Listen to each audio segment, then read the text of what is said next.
welcome back to the Finding Your Feet podcast, a podcast show dedicated to helping you get close to your true authentic self by helping you find your feet in life. Welcome back to the podcast, everyone. We're jumping straight back in with part 2 of 20 things we have learned in our 20s. So if you didn't catch last week's episode, which was part 1, go and listen to that one first and then come back and join us later on in this one. Yeah, you don't want to miss that first one. No. Okay, so let's get into it. Do you want to go first? I thought you were going to go first. I went first on the last one. Oh, right. I didn't realise that's what you were asking me for. Yeah. Okay, I'll go first. You go first. I would like to say mine get a lot more light-hearted, but they just really don't. Grab your tissues, guys, because part 1 was emotional. There was tears. There was. Okay, let's just kick it off with this one because it's quite different to what we spoke about before. So my 6th lesson of my early 20s, just something that I think is not a lifelong lesson, but something that is a really important lesson something really important to realise is that, it sounds so serious, but sorry guys, it's just what resonates with me. So most people are operating from their inner child and most of them are hurting. Right, yeah. Because isn't that so true? Yeah. Everybody is operating from their inner child quite a lot of the time. And the more I've learned about that, the more I see in other people and myself. I'm not saying I don't do that. I am completely the same. The more I learn about emotional regression, and we spoke about that on the podcast before, it's absolutely fascinating, and you can understand human behavior. You can understand your parents, your siblings, everything so much more when you understand that a lot of the time we're completely tapping out of where we actually are, and we're emotionally regressing to a different age and acting from our inner child. And not to mention Karina again, but her main thing is she's always my main thing is healing the inner child. And I'm just starting to realize how important that is, and reflecting on situations I've been in where I'm oh my God, I was completely in my child there. I went back to a memory, and obviously it is quite deep. It's all to do with things you've been through as to why you would emotionally regress. Yeah. But I think understanding that a lot of people are in their inner child is really interesting. And as I said, I can see it a lot in characteristics now. I see it. Not to call out men, but I feel sometimes you can really see a man's inner child. And that, I'm telling you, is an ick. What do you, what? When you see... Your inner child's giving me the ick right now. That is it just honestly Gen Z talk. It is so Gen Z talk, but it's so true though. And again, I'm not saying that I wouldn't do that as well, but because so many people walk around in these adult bodies, but then they might act out, or they're I don't know, emotionally manipulative, and they don't get their own way. Yeah. Aggressive and stuff like that, and you see them switch, or say, just a total random example, a relationship, the man is triggered by what his wife is saying, but he's not actually triggered by that. It's it's triggering the way his woman used to speak to him or something like that, and they completely emotionally regress into this child, and you can almost see it in the body language, and I'm oh my God, you are in your inner child. And I know that's mean to say it's an ick, because it's a very natural thing to do, but it's just fascinating basically. And I think the more you learn about it, the more you learn to reparent your inner child and heal it, and then not react in such a reactive way. Mm-hmm. So yeah, that's definitely something that I've started learning, and it's a huge process. So I'm sure it'll be something I'll be learning throughout my later 20s. Yeah, no, it's inner child healing is wild. It's mad when you gain awareness by it, and then you get into a situation that triggers you, and then you think, is this me, or is this my inner child coming out here? And then have that little breathing space before you respond or react to the situation. That's what I've done recently, over the last few months with different situations, is I've got to this point where I'm oh my God, this is triggering me so much. Why? It's because it's literally my inner child, because they used to get triggered by it. Yeah. And now, but I don't have to be I don't have to be my inner child anymore, because I'm now an adult version of me. So I can actually bring the adult version of me to the situation, whatever that is, and bring boundaries if that's what's needed, or anything. And then actually that helps to reparent your inner child, because you're showing it a new outcome that it's not experienced before. Yeah. You're giving your child like the opportunity they never got, and that is healing. Yeah. Rather than just repeating the pattern, Yeah. you're giving it the chance it never got. Yeah, and that is some powerful shit too, because it's really hard because like you feel all the emotions and then you like have to choose to do something different with them. Yeah. But obviously, you know, it's amazing at the same time. It is. To get to do that. Yeah. Inner child healing is some very powerful shit. It is. So this is my is it? No, it's not the 5th, it's the 6th. So that was your 6th. Yeah. I meant 6th. This is my 6th. 6th thing I have learned in my 20s, well, early 20s. And I feel like this leads on nicely from what we were just talking about on inner children is that like emotionally maturing in your 20s is realizing that you don't need anyone else's praise, acknowledgement or validation to feel proud of yourself. Obviously, like, it's nice to have that from other people, but you don't need it. And I feel like that's actually like kind of inner child healing too, because it's your inner child that wants to be told, oh, well done, gold star, I'm so proud of you, for you to feel like you did a good job. But when you become an adult, that doesn't always happen. And to bring up the event again from the weekend that we went to, Estelle, when she was talking to Lisa Donovan, literally said they were talking and saying that about having the courage to follow your purpose, like to follow the downloads you get, you know, the ideas you get of things that you think would be good to do with your life. And they were saying that you're not going to get clapped for it. Like, no one's going to be like interested, or, well, at least not at the start anyway. Like, obviously people will to an extent, but like they won't care as much as you care, especially in the beginning when it kind of doesn't really exist much. And and was literally saying like you have to just do it for you, and like it's so true. But like if you can literally go through your whole 20s though, like doing things that you think are going to get approval and validation from your family or even your friends, and like even like peers and colleagues or whatever, and it's just that's emptiness, because it will never like really make you feel satisfied. Especially if it's not actually what you want to be doing. You're doing it to like get the approval of others, but basically like you need to do what you want to do, and you don't need anybody else to pat you on the head and give you a gold star and tell you you've done a fucking good job. You need to be able to tell yourself that, because when you become an adult, people just don't always tell you that. Do you know what I mean? And you have to learn how to,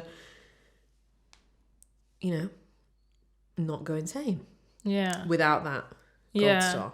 Because I think when you're growing up as well, like the only way we can like learn love in a way is that you like learn love, you know, from approval. Where you're like, oh, you do something, you get rewarded and you get love. But like you said, I feel like when you're getting into your 20s, it is like that inner child healing of actually realizing like, I am loved no matter what I do. So like you're not looking for that approval because you got your own approval. And someone said something the other day and I thought it was so spot on, that like in terms of like, obviously validation is nice and comments are nice, but in terms of like external validation, there's always a limit, but when it comes from within, it's infinite. I was like, that's so true. Like when it comes from your self-worth and when it comes from within, then it's infinite. It's never going to run out. But like external validation is always going to be like, you're always going to hit a wall with it and want more. So you got to validate yourself. You gotta be enough for you and be proud of yourself and do it for you. Grace and I are huge advocates for therapy. We always bang on about how much it has changed our life, but that's because it literally has changed our lives in many ways. And as you can hear in this episode, a lot of the things we discussed are things we have most likely learned through therapy. So that is why it is just perfectly matched that we are partnered with BetterHelp, who are a professional online counselling service. So if you are feeling a bit down in the dumps, a bit depressed, maybe you've got anxiety that you don't know how to deal with, you can simply go onto their website and fill in a questionnaire of what you feel like you need support for, and they will match you with a therapist in literally 2 days. It is super quick. And then once you're matched with your therapist, you can begin talking with them, whether that is voice calls, video calls, or even just text messages if you're not comfortable enough to speak over the phone. And even if you're actually matched with a therapist and you think, I am not too keen on this therapist, I actually want somebody different, you can change for free until you're happy, which I think is an incredible benefit because obviously you really need to feel comfortable with your therapist. So if you do want to try out BetterHelp and start your own therapy journey, then you can get 10% off your first month of therapy. All you have to do is head to the link betterhelp.com/finding your feet. That is betterhelp.com/finding your feet. We will leave the link in the show notes for you. But just remember, if you are waking up feeling sad and feeling like you are struggling through your 20s and feeling like something just isn't quite right, then you do deserve the support and you are so worth it. Oh gosh. I feel like this one is like so tough love vibes. That's what you are all about, that. I love tough love. Fucking hell. I won't come to you if I'm like on my knees in bits. No, but only when the time is right. Yeah, Tough yeah. love. And I do like tough loving on here because I feel like you're not going to grow if you fluff things up, are you? No. Yeah, so as I said, quite a lot of mine about relationships. So I'm just going to actually read this out because I've just wrote it how I would wanted to say it. So I'm just laughing. I don't know. It's not even that bad. All your relationships are your responsibility. If you stay in a toxic dynamic, then that means your need for love, whether it's healthy or not, outweighs how much you value authentic happiness. And in that process, you are self-abandoning. Yeah. Which is true, isn't it? It's the truth. Like, we can all, and it goes back to what I was saying in episode 1 about like who you attract and stuff. Like, we're all going to be in situations that aren't ideal completely. It's part of life. We're going to attract them. We're going to entertain them. Like, no shame there. I've been in so many. Like, it's the most normal thing in the world. But you do have to take responsibility for, like, one, why you're entertaining it or why you're staying. And I know there can be loads of reasons why to stay, and that is why people stay. But that simply means that, like, the benefits of you staying are outweighing how much you value how you could feel like not in the relationship or friendship or whatever it is. And you just have to be super, super, super honest with yourself, because you could think of a million reasons to stay or a million things that are against you. But I think taking like so much accountability for your relationships and thinking, where did I play a role? Where did I stay? Where maybe I could have left? Or even scrap that and just stop thinking about the past and just think right now in this moment, are the relationships that I don't want in my life that I have, that I could walk away from. And just taking responsibility, because you don't want to, again, look back in years to come and think, oh, I don't believe in wasting time, but I wasted time doing this and I wasted time doing that. And like, oh, I can't believe they did this to me and they did that and they were horrible. But it's like, you do have, most people do have free will, and it is your responsibility what relationships you're in. Mm-hmm. Yeah, even like friendships as well, because they can be toxic. And it's not just like toxic like you typically think, like some controlling, kind of manipulative, abusive partner, but as well just like friends that make you feel like shit. Friends that like don't actually really root for you or support you, maybe try and keep you small. Like, fuck that. Like, I would rather be alone, like, yeah, me too, than have bad people around me, because they fucking drag you down so much. Like, you literally become who you are. You become who you're around, who they're around. Like, people that you're around influence me even if I haven't met them. And there is studies to back this up, and we've quoted them in an episode before. What was that episode? I can't even remember the name of it. No, I can't remember. But we've like just talked about it before, but like there's literally studies that show that, if even friends removed from your actual friends, like, people that they actually have an influence on you as well. That like, that's how much we all impact each other. And people underestimate that all the time, and they just let like shit people be around them, like people that moan, people that are negative, people that have like zero drive to like make their life better, people that are mean, people that bitch about you, gossip, chat shit, and just like try and keep you small. Like, get them out of your life, because they're literally killing you. Like, they're killing your potential, they're killing your spirit. Get rid, even if it means you're leaving a big, massive, gaping hole in your life. it's the right thing to do. I have literally cut off so many people in my life, friends, whatever. I have never regretted one of them, even when it was hard. I have never regretted any of it, because it's, you know, like, they're just weirdos, so you just need to get rid of them. And that's your responsibility, so you took responsibility. Because I just struggle sometimes to have, don't get me wrong, I'm a very sympathetic person, like I am, but I do sometimes struggle to have sympathy for people when they can sit and moan about a relationship to a massive extent, and you're just like, well, why are you in? And this is putting aside anything like abuse and stuff like that. Like, if you're in an abusive relationship, obviously and there's seek children involved, help. and you haven't got the finances to leave, things like that. Like, that's there's factors, but I'm talking more like if you're in a toxic dynamic, the way you like, you're not happy, or like, it can happen a lot in friendships where you're like, some people have a certain friend that they just moan about all the time, and that they don't actually like, but they still stay in the friendship. And I'm just like, for what reason? But I suppose it's just that they don't value themselves enough to walk away. But I'm telling you to walk away, because you're in a relationship, so your responsibility, and like how. And the quicker you walk away, the quicker you attract good people. Like, how are you gonna have space for good people? How are you going to be on the frequency where you're going to meet and be in the same situations as the kind of people you'd actually want to be friends with, when you are literally being dragged down and vibrating at a lower level with shit people? Like, as you go, and literally these shit people, they hold you back, they pull you back from your potential. Like, the one thing I'll always get rid of people of straight away is if they like chat shit about what I'm doing, or try and be like, oh, why are you doing that? That's a bit weird. Or, you know what I mean? Like, when people start maybe putting themselves out online, maybe they start a YouTube channel, things like that, and people like take the piss. Like, people like that, like, that are going nowhere. And like, you need to just get rid of them, because can you imagine if you actually keep them around you and listen to them? Like, what are you going to do? You're not going to actually go anywhere. Like, and do you really want to put the opinion of that person, their energy, above your life? No. Get rid of them. If it means you have to spend every fucking weekend by yourself for 6 months till you make some new friends, doesn't fucking matter. You will get further ahead doing that than keeping like shite people around you. So I'm here for it. I'm here for the tough love of that one. What do they say? Better to be alone than in bad company. Yeah. So true. And do you remember that quote that I tried to repeat on the podcast once, and I couldn't remember it. And then do you remember I was trying to get it up on my computer and we couldn't get it. This is lockdown, Zoom that was a long time ago.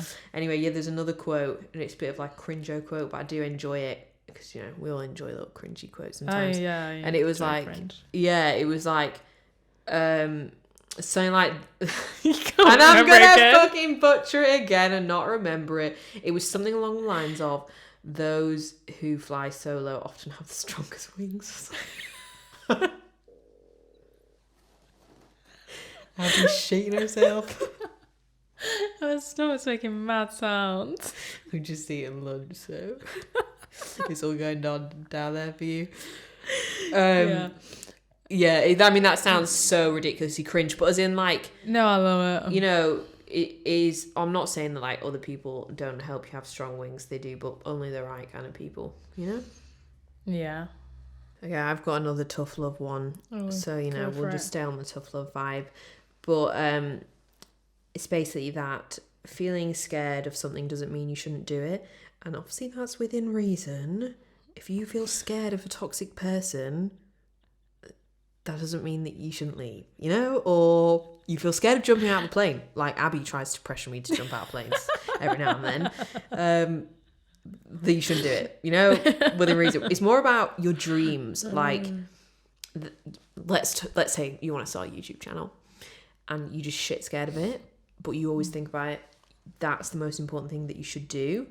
There's actually this quote, I think it's from Stephen Bartlett, and like I wrote it in my journal like years ago. I think when I was like deciding to leave my corporate job and work for myself and do all these things.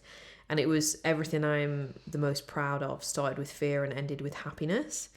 And, you know, like when you put that first YouTube video out, I hope we've got lots of budding YouTubers listening. You know, you're going to shit yourself, and it's probably going to get 10 views, and you're going to feel like a knob. And you're going to think, oh, everyone's going to see this and think I'm so cringe. but you just have to keep going. Or you know, or maybe you start your own business, or maybe you start a positivity page on Instagram because you really want to, and you're just scared, or whatever it is that you're scared of. Like, or even you're scared of relationships and intimacy or something, commitment. You know, you need to just go for it, because the reason you're scared of it is, you know, often we're more scared of things we actually really want as well. Because I guess it's the fear of how will I feel if I lose that? Because I want it so much. Like, I know that it would make me happy. I want that so much. I value that so much. I would love to have that. But can I handle not having it? Can I handle losing it? Can I handle getting it and then it going? I think that can make you even stop kind of going there. Yeah, like hiding from the pain. Yes, but like you were saying, this start, like kind of like, you know, with say falling in love, there's always a risk of falling out of love and heartbreak. So it's just like the price that you pay for love, or it's just the price you pay for experiencing certain things in life. But it's the same with everything. What if I start that business I've always dreamt of and it fucking fails? Then what am I going to do? I've lost my North Star. That's a fear, like, that you have that would stop you doing it. But, you know, it won't. And even if it does fail, it fails for a reason, and it leads you on to plan B, which was the right thing you meant to do anyway. But you never would have got there without doing A. You had to do A first. Like, you never know how your life's leading you, but you've got to lean into the things that, like, really scare you and just do them anyway, because everything you're proud of started with fear and ended with happiness. Yeah, I love that. I really love that quote. Yeah, it's cute. And it's so true. I think literally anything in life, if you're really want something and you're resisting it, it's always the fear. Yeah. But like you said, not even the fear of actually doing it, maybe the fear of losing it. Yeah. I think that's so true. Or the fear of who you have to become to get it. Yeah. So it means you've got to step up. Or... yeah, do more work, be a different person. And it's scary. Stand in your truth. I'm sure everyone can resonate with that. Mm-hmm. It's like the gamble of life. Yeah. I feel like that's something we've been noticing in these points. It's like the gamble of life that you just got to go for. Mm-hmm. Spin the wheel. Spin the wheel of pain. I'm joking. I'm joking. Okay, so my 8th thing. Say 8th. See, I already forgot. That's where I got an issue. Okay, so my 8th thing that I've learned in my early 20s is that you are going to change your mind a lot about so many things in life, and that's okay. And I think you have to allow yourself to change your mind even every day. The more like you gain information about something, maybe you hear somebody else's insight, maybe you have your own experience, and you could completely change your mind on something. And I think if you like are really strongly opinionated on something and then you change your mind and you don't want to admit that you've changed your mind, you're actually choosing your ego over your truth in that moment. So ego ran. No, but you know what I mean? Like people won't even realise they're doing it. Like, so it's like you have to keep choosing, like, do you want to choose your truth? And it doesn't matter that if, I mean, it could mean, like, it could be, the example could be literally anything, but like, it doesn't even matter if you're so rooted in that truth. Or maybe say it's a career path and you're like, oh, I want to do this. You study for years and years and years and you're like dead set on this. And then, I don't know, you go through an experience or you slowly start to fall out of love with it. And then one day you wake up and you think, I don't want to do this. And so there's always going to be those people that are like, well, I thought you wanted to do that, because they're like just trying to keep you in like what they know you as, like they don't want to see you grow. But I think if you can be really brave in every single day, I think I am reborn. That's always what I think. Like, I think every single day you are reborn. You're a completely different person. What you went through that day, it's another day of your life. You didn't have that yesterday. You didn't have those experiences. So you can change your mind on anything.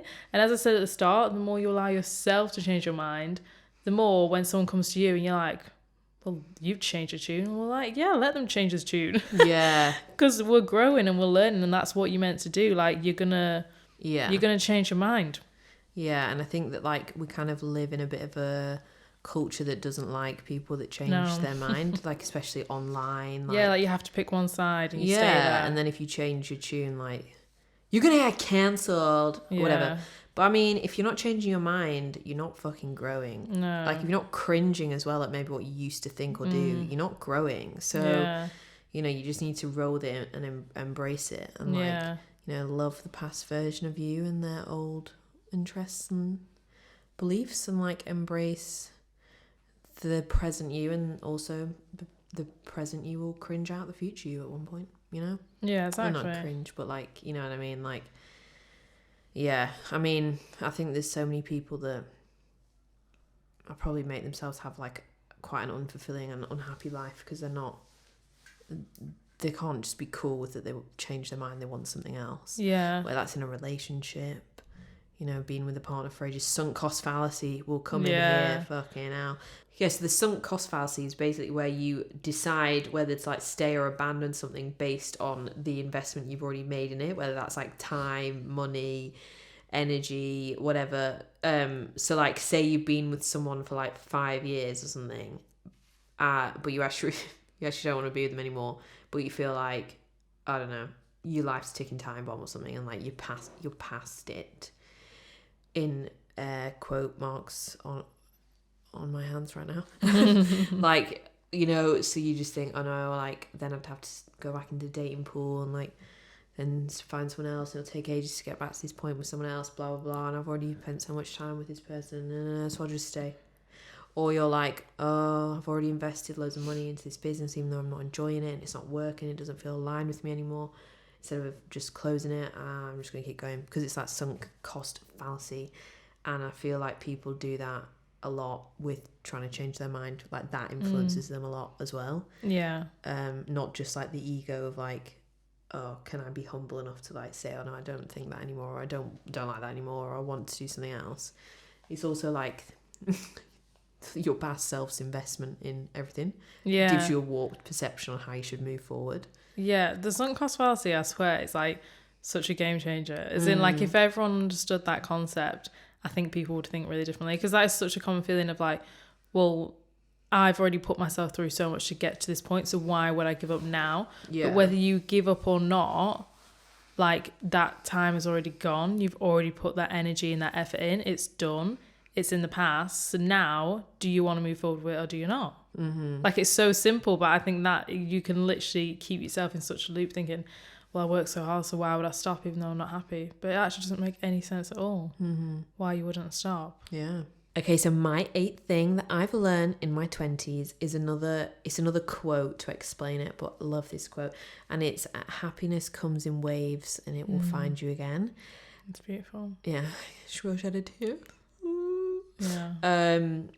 But it's like so true, because when you're sad, you can't imagine being happy again. And when you're happy, that doesn't last forever either. Like, we're meant to feel the full spectrum of emotions. Like, that's normal. And I just think you can go through like quite a lot of patches in your life, but maybe you're first properly experiencing them in your 20s where you aren't happy, and you can just feel like the happiness isn't going to come back, but it does. Yeah. You know, it comes in waves, and it will find you again. Yeah, it's so emotional. I definitely resonate with that, because I feel like I, in the past, have always wanted to be happy. You know, like, you always kind of like crave happiness. And like, as a whole, I would say growing up, and then I've always been, I think you're the same, like, I've always been quite a happy person. I would consider myself a happy person. So I used to always crave happiness. And then like, when I didn't feel happy, I'd be like, what's the words? Like, I'd be so unpresent. So then when I was unhappy or sad, I'd be like tapping out of the presence, because I'd be like, I just want to be happy. But like, you would never know happiness without sadness. And that sounds like so cliche, but it's actually so true. Like, you would never know the highs. You would never know peace at all if you didn't experience the lows. It's like the only way you know the difference. Yeah. The duality of life. Yeah. But I think that is definitely a lesson in your 20s to embrace the pain and know it will pass. Because I think when you're on like a healing journey or something, like, it can really feel like happiness isn't going to come back. Yeah. But it does. Yeah, and you think, what's the fucking point in this? Because I do believe we're all just meant to hit... Because I do believe we're all here to feel happiness and peace at the end of the day, and love. Yeah. So sometimes when you do like healing work and stuff, you're like, oh, this feels well icky. And you're like, what's the point in this? But like you said, happiness comes in waves. And when you actually think about it, when you're in a really happy, buzzing mood, or you're having a really good week, it's fucking great, but it's also can be exhausting. You know, when you like proper buzzing. Imagine if you were like that all the time. Yeah, I know, because Fucking knackered. you know when people say that anxiety and excitement are the same physical kind of feelings Yeah, in so your you can body. almost trick yourself as well, can't you? Yeah, because I was literally thinking like Sunday, obviously when we were at the event, and we were obviously working there as well. So you're like excited because there's so much going on, and you're like concentrating. And then obviously yesterday I stayed in my pajamas all day on a Monday in bed, which it's just not what I normally do.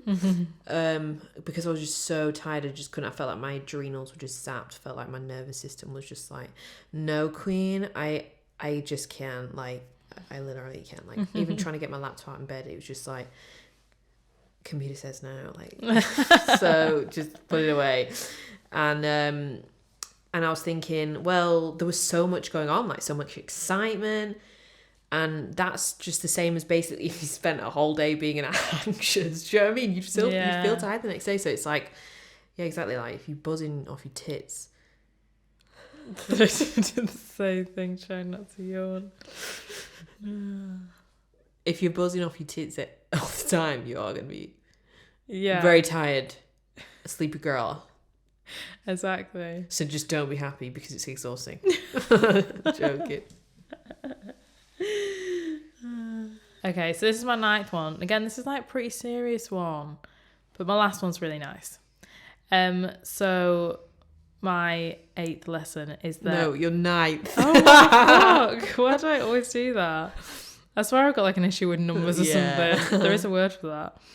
Okay, so my 9th lesson is that everyone has coping mechanisms in one way or another, and it doesn't mean that one person's better or worse for what coping mechanisms they use.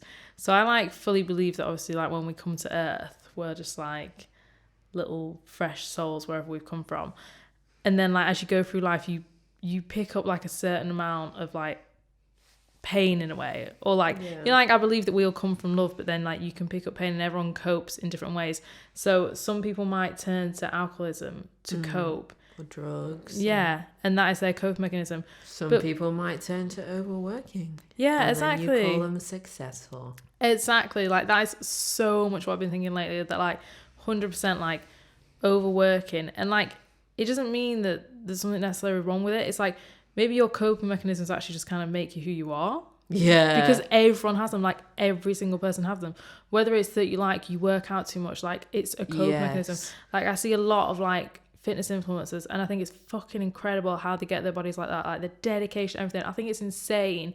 But then I also just see that is your coping mechanism. It's just your way of dealing with the pain, and like you got to deal with it somehow. So like it's cool, but I think realizing that like everyone has coping mechanisms, whether that is overworking, whether working out, whether it's social media, whether it's like the things you don't think about, like everyone has a way of distracting themselves, whether it's you watch series every single night and binge them and never give yourself the time of day to think how do you actually feel. You're just too busy consuming in Netflix, consuming. Like as well, society completely teaches us to do that. Like the more we're tapped out of ourselves, the easier we are to control. The Matrix. Sound like conspiracy theories, but like it's true. But yeah, so I think just that realization that like less judgment on people's coping mechanisms, because someone that might turn to drugs and alcohol, maybe they're just dealing with a huge amount of pain, and that is their coping mechanism, like that is their tool. And whether they heal from that or not is their decision, but we all have coping mechanisms in one way or another. Yeah, literally, and they can be disguised as things of success. And glamorized, like working. 100% working. Obviously, like I'm not saying working's bad or like being passionate's bad, but I think there's obviously like in some situations people can just consume themselves so much with work that it means that they don't have to think about other things, and and it's that like, can be a source of identity for them that makes them feel good. So, but then also some people can turn to food, food, and then obviously like drugs and stuff, more extreme versions. But even like porn. I was literally gonna say like sex, like having a lot of sex to numb out. Yeah, completely. And like the one with like success is a funny one, because I feel like we do glamorize a lot of success, and like success kind of make you feel fulfilled for sure. But it's funny because I feel like there can be people that really overwork to distract themselves and become so successful, but they're not fulfilled because they just distract themselves from the pain. But then a lot of like young people or whatever may really like want to get to that place because we're taught the material things make us feel good. But I think that just comes through advertising. Like, you buy this car, you're a better person. You get this haircut, you're sexier. But it's like, it's not actually real. Like, authentic, like, valuing yourself just comes from within. Like, none of that is actually real. But like I said, there's nothing wrong to want to be successful. But I think you have to think, like, you have to feel fulfilled first. Like, you know, like, we're like always ambitious. We're always on about, oh, we'd love to do this. Yeah. We're going to be on a yacht. we're serious. Shaking we are going to be on a yacht. Yeah, like, we're so serious about it. But also, like, I feel so fulfilled. I know you do, like, every single day. Like, as in, like, what you have is actually enough. Because if you don't, and you're always looking at the future thinking, oh, I want to get here, I want to have that, then you're going to get there and you're going to be like, what the hell, this wasn't it. Yeah, I love what Elaine said in our podcast, where she said, and I keep saying it myself now, I live in the lane of prosperity, where I always have enough. It doesn't matter how much I have, I just always have enough. Yeah. So, you know, that puts you in an abundant vibe. I don't know how that's yeah, I'm struggling to remember why this is related to coping mechanisms. Oh yeah, like if you're always chasing success, like some people do that. Yeah. So basically the point was just to like give people more grace again. Yeah. I'm just laughing at like where we take things. It's just funny. Just continue. Sorry. No, yeah, that's what I was just saying, that like everyone's just running from the pains basically. I'm not actually passionate about this podcast. I'm just using it as an outlet of a coping mechanism. I'm joking. I'm joking. We all need to just stop what we're doing and go back to bed. I'm joking. It's like, because then like there's like a spectrum to it. Because if you weren't, like, for example, working, if you weren't, then we'd all just be floating around. Yeah, we need purpose. Yeah, 100%. I wouldn't mind floating around, to be honest. You wouldn't mind? Just floating around and dancing and vibing all day. That'd be exhausted. Earth, yeah. As a human. No, I mean, like, I'm just thinking in my head, like, there's been a lifetime where people... You can go and be a soul after you're done here. But right now, you have... You're here to work. You get your fucking ass up and work. Go surround yourself with people that want to work. Yeah. Okay, my 9th lesson is a simple one. That therapy is a good idea. Yes. And we should all do. I think the first time I went to therapy was I was 17, because I had the most horrific anxiety ever. And I didn't know what the fuck it was. I had no idea what anxiety was. So shout out to that wonderful lady that helped me, you know, realise that I didn't need to have irrational fears about all this stuff. Like, that was when I was at college with you, actually. Yeah. Had an irrational fear of you. I'm joking. You probably did. No, joking. You know, that was when I first started, but then since then I've literally... And I'm not saying like, oh yeah, so much therapy, because therapy is a privilege. Like, as in, it's not everyone can do it, unless you can get it maybe through your school or something where it's free, or through your workplace. Obviously, a lot of workplaces offer employee benefits and stuff like that, which give you the option to be covered for things like that, because they're not cheap. But I've always seen the huge value in it, so I've even always, like, you know, spent my own money on it to do it for me, because it's really important, I think, to take care of yourself like that. And I think life can be really hard, and it's, you know, it really helps you understand yourself and know how to navigate things. And it's just a good place for you to go and like be supported and be held, and like, especially if you have no one really in your life that you can talk to about it. And to be honest, there's certain things that you just have to talk to a therapist about. You know, there's your friends, your family might have biases, or they're in the situation themselves. They're not going to see it objectively. Like, you need to talk to a therapist about it to actually, you know, be able to like work through it or let go of it or heal, whatever it is. So You know, therapy is always a good idea. You never regret a therapy session. No. Unless you pick a really shite therapist, then you might regret that. But like, you know, when people are like, you never regret a workout. You never regret therapy. No. Yeah. Because it's like you never actually get that situation anywhere else where someone is completely of service to you. I fucking love it because I love that I can go in there for 1 hour and talk about me and only me and have all the attention on me, and I don't have to feel bad about it because I'm fucking paying them to listen to me and my problems. And it's great. It's like this really nice little you time. I love it. But I know that some people don't like that. They don't like the attention being on them. Yeah. They don't like being seen like that. Whereas I'm like, listen to me. Listen to my problems and help me thrive. No, I love therapy as well. I think just that a full hour or whatever it is that week to be completely in your truth and just be like, do you know what, I need support. Can you help me? Is a really like vulnerable place to get to, but so healing. Yeah. To even ask for that help is so healing, and then to go for it is very brave and very rewarding. Oh yeah, it always pays off. Yeah, always. Okay, so this is my last one. This has been so fun. For my last one, like I was like thinking about a few different things and just went around my head, and then I was like, I'm not sure, so I'm gonna drive to Grace's because I like reread them in my car, and I was like, I'm gonna drive to Grace's and I'm gonna pick one as I drive. And then I was sorry, it's the whole story. And then I was driving through the hills on my way here, and they're really pretty. And this is my last one because this is my truth, and this is what I've learned in my 20s, is that life is really fucking beautiful.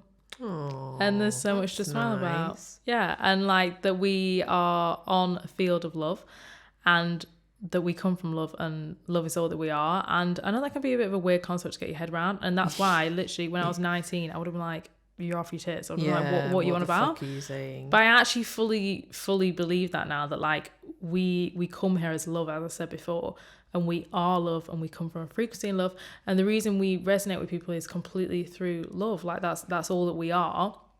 And I've wrote here the quote that you said before, that pain is inevitable, but suffering is a choice. Like, we're gonna have so much pain in our lives. It's just part of being human. Your soul chose to do this, but it's just a part of life, and it's just the waves of life. But I think, like, you know, like when you strip off all the layers, like strip, and you're like, all the things that you're worrying about now, and I really don't mean this in like a dickhead way, because I know a lot of people have worries. Bring the tough love back in. Yeah, tough love incoming. No, because I know a lot of people have worries, and I have worries every day about multiple things. But when you actually get to the core of it, and like obviously you can ask yourself, can I do something about this, can I not? But when you actually get to the core of it, it's very rarely life or death worries. It's just things that just get caught up in the human experience, and you just end up worrying about. But like most of the stuff doesn't even matter. Like we're just on that negativity bias, so we're always kind of worrying about something.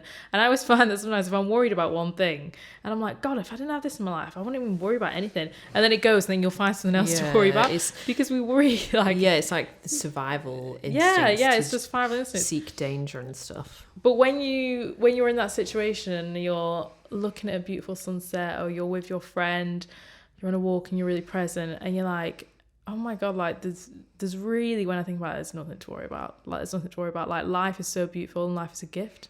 And every single day that we're here, we should be super grateful that we get the opportunity to create whatever day we like. And underneath the worries and all the stuff, when you strip it all back, is literally just love. Yeah. And people always say that like classic thing of like, if it's not gonna matter in 5 years, don't worry about it for 5 minutes. And it's like, okay, that's cool, but like, let's be real, that's not what's going on here. Like, as in that, it's just impossible. But at the same time, it is true. Like, no, as in, it's so true. Like, it's in something you might worry about. You might need to worry about it for 2 minutes until you sort it out. But people worry about it the whole day. Yeah. Some tough love shit there. We love the tough love. Yeah, you love tough love. You're quite tough love as well. Don't put it all on me. Yeah. I feel like you're more than me. Am I? I think we both are quite tough love, but I don't know. I just like tough love. Yeah. The people that want to hear it will hear it. And the people that don't will turn the fucking podcast off and thought, these girls can shut the fuck up. Well, I don't think there's anything that tough love about saying that, to be honest. Like, we all worry every single day about things. Yeah. And it is valid because, of course, we're going to worry. It's survival. But it's more like a spiritual concept. Like, when you come back to it, when you're looking at that sunset, you realise in that moment, there's really nothing to worry about. Yes. It's an illusion. You're usually okay in that moment. You just think you're projecting from the past to the future. And exactly. It's like the present moment. There's no worries. Like, you can't worry about anything in the present moment because whatever you're worrying about is in the past and the present. In the future. No, in the future. Yeah. Like in that moment, if you're okay, then you're okay. There's nothing to worry about because you're in that moment. Yeah, and it's very hard for your mind to get that. Yeah, right, it's very hard. right. But then go and read some yes. Eckhart Tolle. Yeah, that's some Eckhart Tolle shit right there. I've still never been able to read his books. No, I haven't either, actually. I'm not sure if he's for me, even though I know he does great things in the world. Okay, this is my final one, and it's pretty simple. Committing to self-love is one of the most important things you'll do. Yeah. You know? Amen to that. Yeah. Everything, like, I don't know, some people are like weird about self-love because I think it can sound a bit like, I don't know, you just love yourself or whatever, like, but like selfish or something. Yeah, it's more about like the whole picture of what that actually does for you, which is like feeding into yourself. It means reparenting your inner child. It means taking yourself to therapy if you need it. It means cooking yourself a nourishing meal rather than going for the easy option of something quick that's not as good for you. It's about doing your to-do list when you don't want to, so that tomorrow you isn't fucking running out of time and missing deadlines. It's going to the gym at 6 a.m. when you really don't want to because it's actually going to give you more energy and make you feel better. It's dumping that toxic knob that you're going out with that brings you down and is shit and you know you deserve better. It's, you know, having the enough love and respect for yourself to like actually look in the mirror and look at where you're not right and where you've done wrong and where you need to be better, and acknowledging that and taking responsibility for your life. It's not just like, I fucking love myself, you know? So,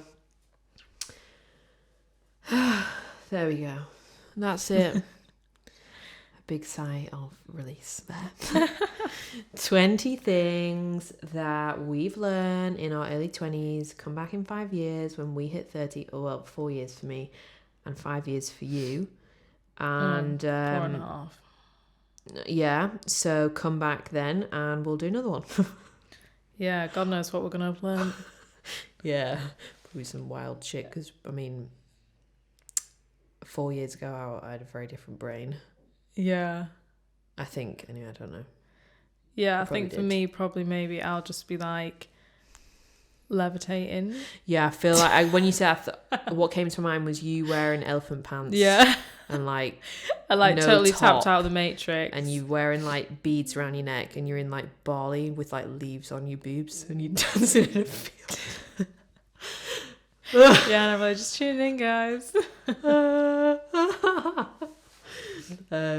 So what will I be doing? What do you see me? You'll be like too busy businesswoman. Yeah, I see that. Yeah, so you'll have learned loads of crazy entrepreneurial things probably. Yeah, just running myself into the ground and burning myself out and getting all my validation from work and using it as a coping mechanism. I'm joking. Okay, thank you everyone for joining us. Hope you enjoyed it. Love to know what some of the things that you've learned so far in your 20s, or if you resonate with any of these. And if you just listened to this and you didn't listen to part 1, go back to the previous episode to hear that, because that one was pretty emotional and there was like tears being shed, you know? Yeah. But yeah, follow us on Instagram at Find Your Feet Podcast and TikTok at Find Your Feet Podcast. We love to connect with you guys on social media, and we release episodes every single Wednesday. If you want to watch these, they're always on our YouTube channel, which is Find Your Feet Podcast, and we love you.